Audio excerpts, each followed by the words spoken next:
For today's video mga idol, Ninja 25R na crush. Yun nga, ito gagawin natin at nandito ako sa paint center para ma-mix yung kanyang kulay na karapat-dapat.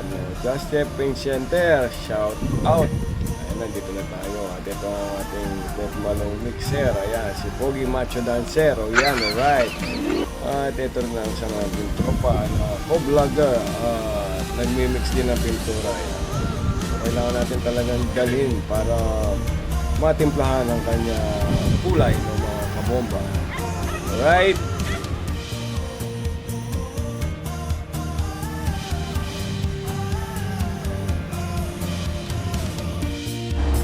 Alright, idol kabomba, nandito na tayo sa ating pwesto. Dito simulan na natin ang baklas serye ng kahan ng mga idol. So ito na, babaklasin ko na pero tinitingnan ko lang yung mga tatanggalin mga tornilyoan at quick lock na mga lock ng plastic ng fairings, no? Napakadami at napakabusisi yan.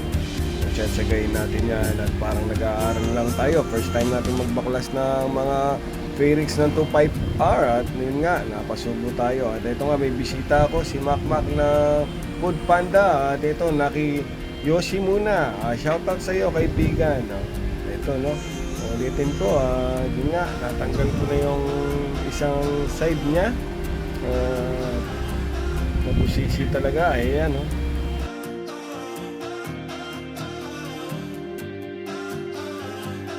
So natanggal ko na yung kaha ng Ninja 25R. Ayan, simple.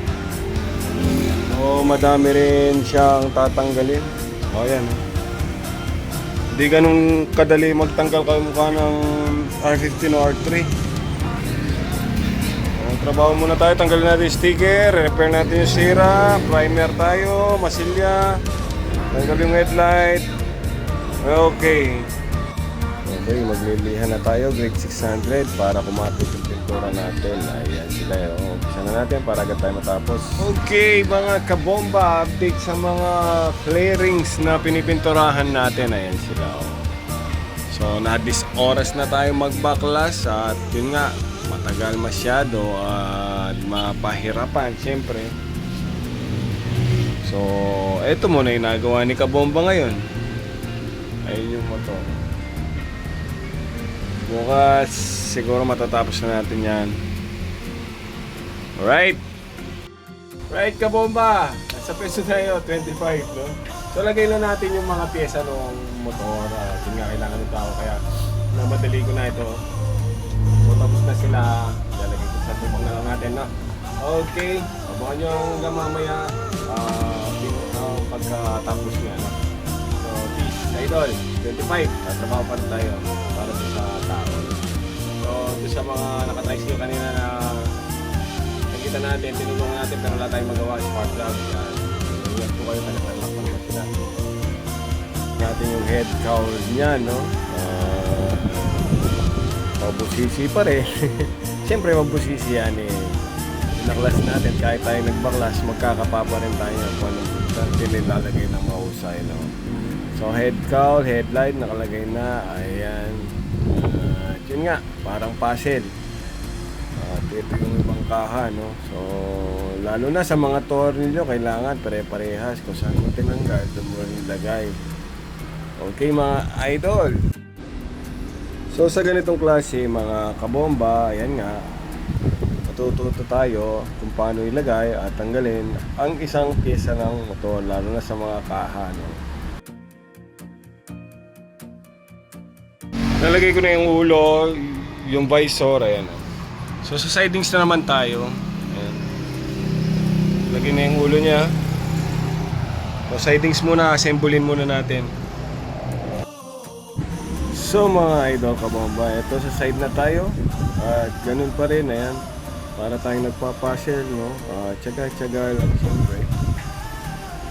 Hindi ganun kabilis, lalo na mag-isa tayong gumagawa. Pero makakaya natin yan, siyempre. Trabaho yan eh. So, tiyaga lang, sipag lang, at malalagay natin lahat ng mga yan.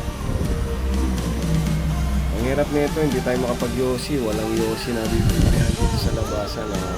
Yun nga walang ganong mga tao. Tapos kung Pasko, nandito tayo para sa customer natin at kailangan talagang matapos yung kanyang tikbain. At sinatsaga ni Kabomba yan. Mga ilang sandali na lang, tapos na yan at tatawagan na natin yung mayari para maiuwi na niya. Alright Kabomba, let's fix it. All kaha at lagay yung mga tornilyo. O kung ano man tinanggal natin, dapat pare-parehas yan. Yun nga, tinesin pa natin yung ilaw. Ayan. Malapit na matapos yan. Mamayang konti, kekembot na yan na tayo uwi na. So, sinabi ko sa tao na kalahating araw siguro matatapos natin ilagay yung mga kahanya, no idol.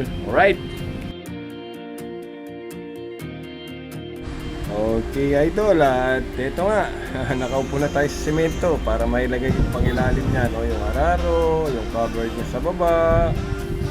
At kailangan mo talagang upuan para makita yung mga lock niya at para may lock mo ng mahusay. Malaking tao kasi tayo, kailangan natin umupo para makita yung mga kailangan ni clip o kailangan ni lock.